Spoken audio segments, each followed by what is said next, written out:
mempersembahkan Sandiwara Radio, misteri dari Gunung Merapi dalam kisah Penghuni Rumah Tua.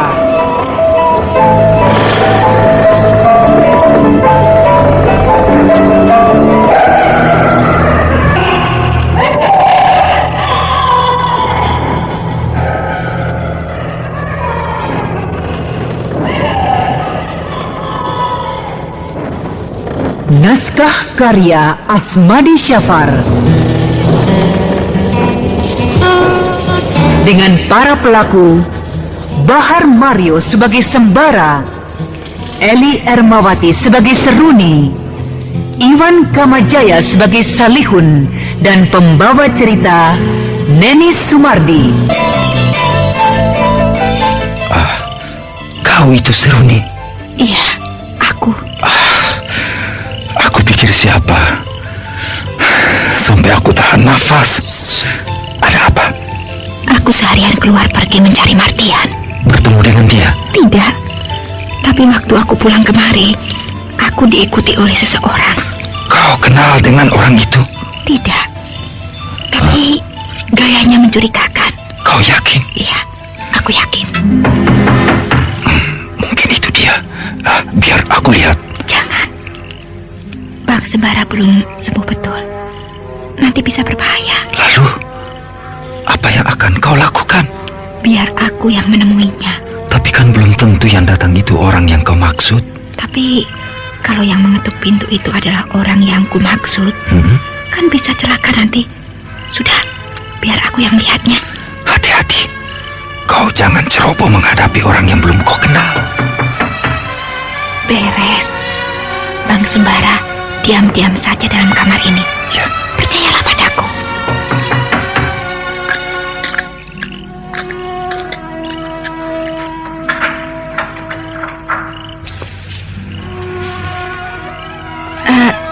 Siapa Bapak? Aku mau bertemu dengan anak si Badirul. Ini pasti orang yang mengikuti aku tadi. Bisa saya bertemu dengan dia? Saya orang yang Bapak maksudkan. Kau anak Badirul? Iya. Jadi kau Seruni yang kecil dulu? Bapak tahu tentang masa kecilku? Aku sahabat ayahmu.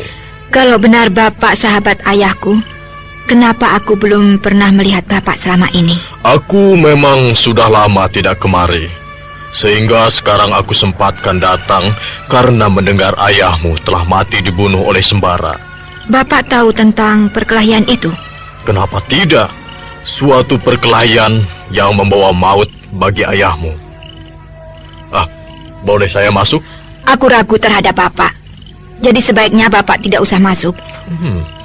Kau ternyata aneh, Seruni. Apakah kau mencurigai aku?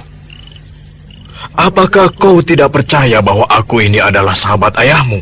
Kalau Bapak benar-benar sahabat ayahku, maka Bapak tidak usah mengikuti dari tadi secara sembunyi-sembunyi. Penglihatanmu ternyata tajam juga.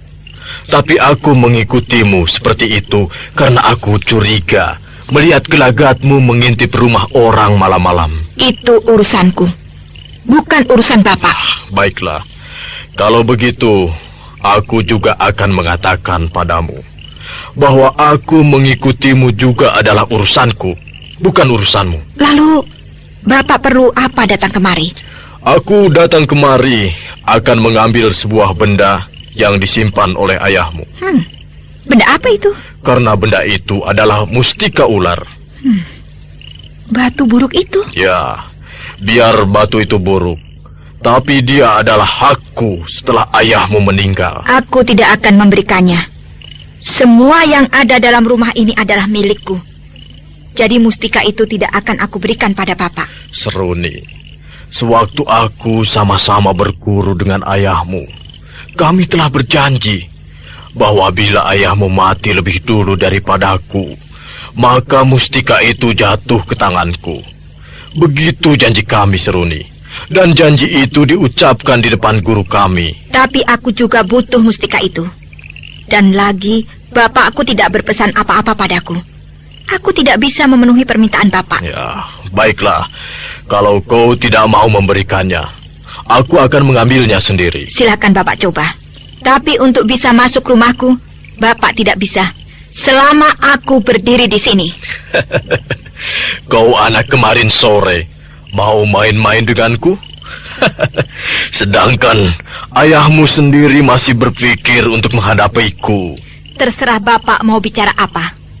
Yang terang, Bapak tidak akan bisa seenaknya masuk rumah ini tanpa izin dariku. Baik. Nah, kini kau minggirlah. Ya. Bapak menyerangku? Baik, kini Bapak akan aku bunuh.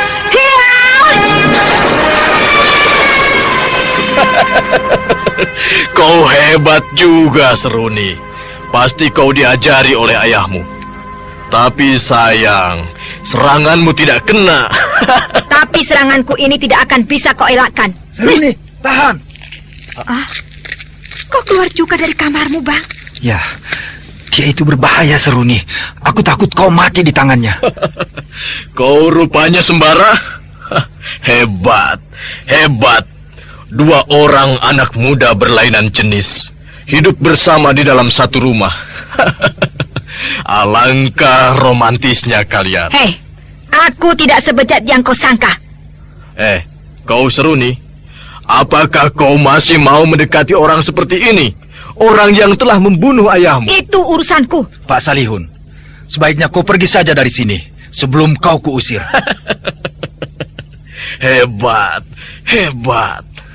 Tapi kalau aku hadapi keduanya, aku bisa berbahaya. Sedangkan Seruni ini saja punya ilmu yang hebat.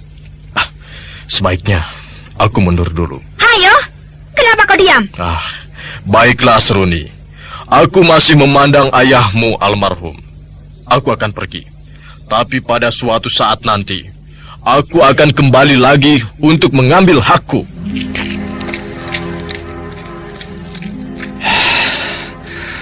Ya, selamat. Kenapa selamat, Bang? Dia itu mempunyai ilmu yang hebat, Seruni. Kalau jadi tadi kita bertarung melawannya, maka luka di dalam tubuhku ini tidak akan sembuh-sembuh. Tapi aku yang akan menghadapinya, bukan Bang Sembara. Kau bukan tandingannya, Seruni. Bang Sembara menganggap enteng aku. Bukankah tadi seranganmu bisa dielakkannya dengan mudah? Bahkan kau tidak bisa mengelakkan serangannya. Iya, karena aku tidak siap. Ya, sudahlah. Lain kali kau harus hati-hati kalau bertemu dengannya. Bang Sembara tahu tentang dirinya? Ya, karena aku pernah berhadapan dengannya. Begitu.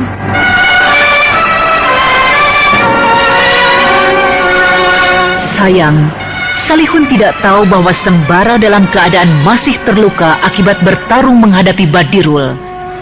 Kalau saja dia tahu, maka habislah riwayat Sembara dan Seruni. Dia akan bisa mendapatkan mustika ular peninggalan Badirul itu. Memang, mustika itu adalah mustika ajaib. Karena barang siapa yang memilikinya akan bisa menguasai lembah hantu yang dihuni oleh seekor ular besar. Dan anehnya, ular besar itu bisa juga menyerupai orang yang memiliki mustika itu. Nah, itulah sebabnya Salihun sangat berhasrat untuk merebutnya. Seruni, betul. Khasiat mustika ular itu seperti apa yang kau ceritakan padaku. Iya, Bang. Dan di mana ayahmu menyimpannya? Kenapa? Apakah Bang Sembara mau memilikinya? Tidak. Aku hanya menanyakannya saja. Kalau buat Bang Sembara, aku akan memberikannya. Tidak usah. Mungkin buatmu sangat baik untuk menjaga dirimu, kalau memang begitu khasiatnya. Abang mau melihat tempat mustika itu? Ya, aku ingin melihat seperti apa mustika itu. Dekatlah kemari. Kemana? Ke dekatku. Ke dekatmu? Iya. Apakah dia ada di tubuhmu? Iya. Dia berada di belakang gusiku. Aku tanam di sana sesuai dengan petunjuk bapakku. Bagus. Kalau begitu, si Salihun itu tidak akan bisa menemukannya.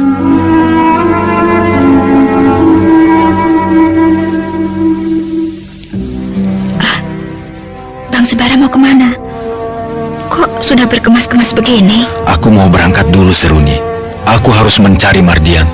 Bang Sembara kan belum sembuh betul. Ya, tapi tidak apa-apa. Selama dalam perjalananku nanti, tentu akan berangsur-angsur sembuh. Kalau begitu, aku akan ikut Bang Sembara. Kau akan ikut aku? Ya. Ikut aku? Kenapa? Apakah Bang Sembara keberatan kalau aku ikut? Lalu, rumahmu ini siapa yang akan menjaganya? Buat apa bagiku rumah ini kalau aku harus sendirian tinggal di sini? Seruni, kau harus tinggal di sini. Kau harus menjaga barang-barang peninggalan ayahmu. Apakah kau tidak sayang pada barang-barang yang ada dalam rumah ini? Biar saja. Paling-paling kalau si Salihun datang, dia ambil barang-barang yang ada di sini. Yang penting, aku ikut abang. Ya, kalau si Salihun datang, kau tentu akan binasa olehnya. Dan dia pasti akan datang lagi kemari dengan persiapan yang matang. Aku tidak takut. Tapi aku tidak mau kesepian di sini. Baiklah, kemasi barang-barangmu. Iya, aku pasti tidak banyak membawa barang-barang. Hanya yang perlu saja, Bang.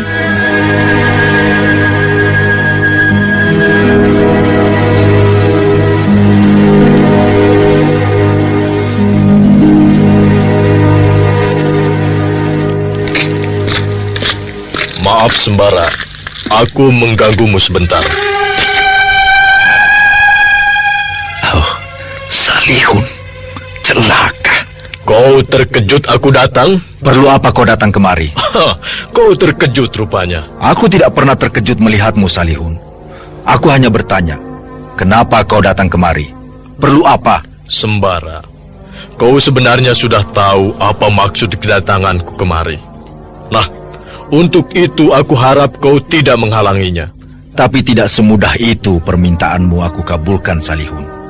Karena maksudmu datang kemari itu tidak pernah berniat bagus. Apakah bukan niat yang baik kalau aku meminta pusaka perguruanku yang memang sudah saatnya aku yang merawatnya? Tapi kalau memang itu sudah menjadi ketentuan perguruanmu, kenapa tidak pernah ada pesan dari Badirul untuk mengatakannya pada Seruni? Dipesan atau tidak, itu bukan masalah. Tapi yang jelas, aku akan mengambilnya sekarang. Orang ini pasti sudah siap datang kemari.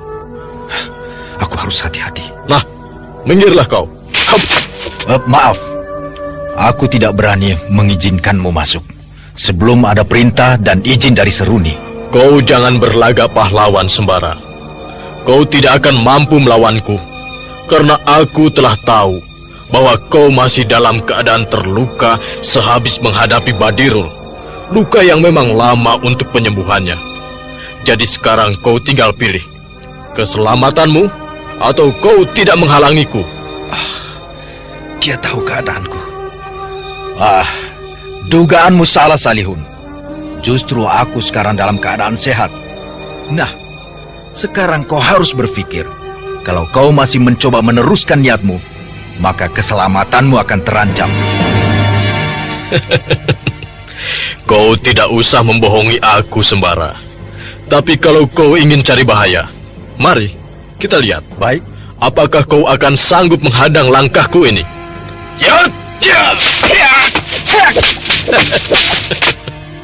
Ternyata kau repot mengelakkan seranganku, Sembara. Nih, cobalah ini.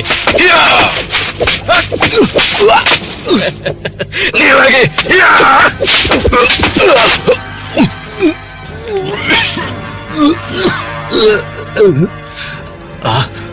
Darah. Aku muntah darah. Bagaimana? Tinggal sejengkal lagi kan kau menemui kematianmu? Nah, sekarang kau susulah si Badirul dan sampaikan salamku padanya. Nih, kia!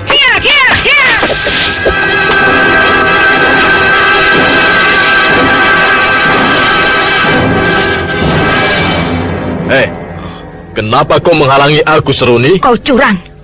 Kau hanya membunuh lawan yang sedang tidak berdaya.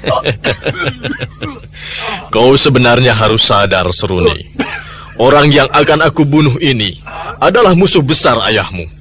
Nah, apa salahnya aku membalaskan kekalahan ayahmu sekarang pada Sembara ini? Karena aku adalah sahabat ayahmu.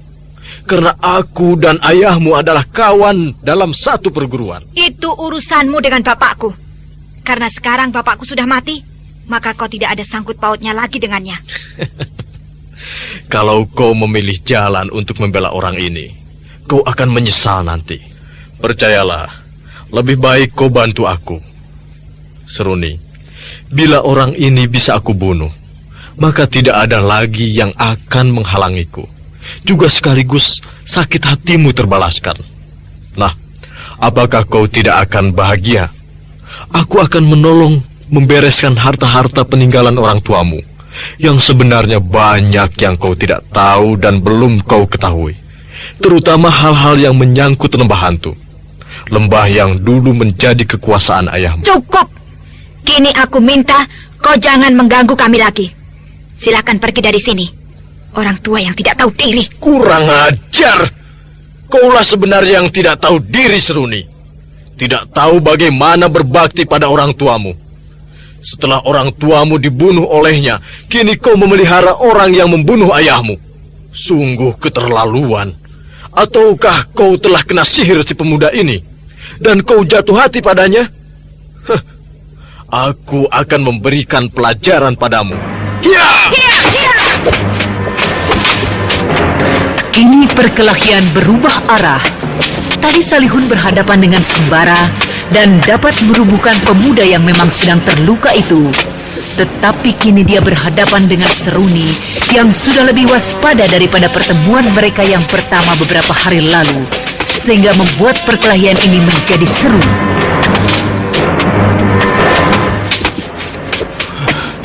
Ternyata gesit dan tangguh juga anak si Badirul ini. Aku harus hati-hati.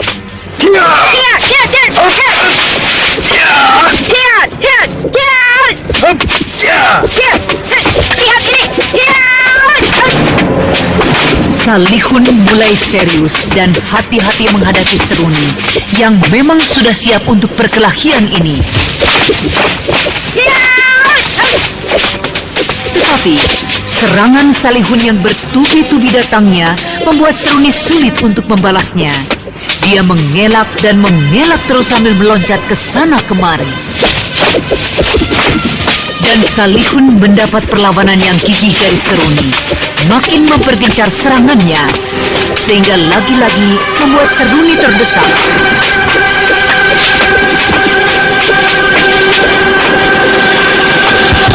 Nih, rasakan olehmu. Ya!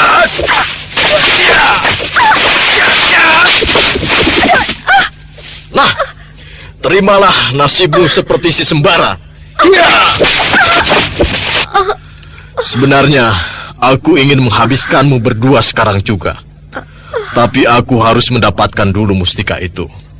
Baru kalian akan mati di tanganku. Kini katakan padaku, di mana kau sembunyikan mustika itu? Seruni, bohongi saja dia. Ayo, di mana kau simpan mustika itu? Aku taruh di gua lembah hantu. Baik, aku akan ke sana sekarang juga. Tapi bila kau bohong, maka kau akan tahu sendiri akibatnya. Dan supaya kalian tidak bisa lari, maka akan aku ikat kalian berdua.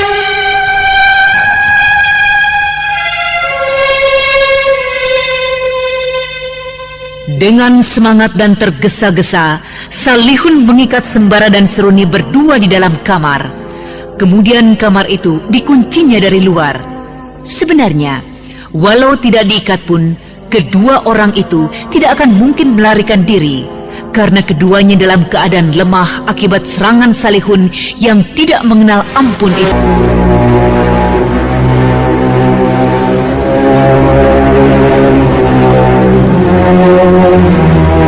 Dalam keadaan lemah, Seruni dan Sembara diikat dalam sebuah kamar yang dikunci dari luar oleh Salihun. Kemudian dia pergi menuju lembah hantu untuk mengambil mustika yang dikatakan Seruni disimpan di sana. Sebenarnya, bertemu atau tidak, Salihun akan kembali ke rumah itu, karena dia memang telah berniat akan menghabiskan kedua nyawa anak muda itu.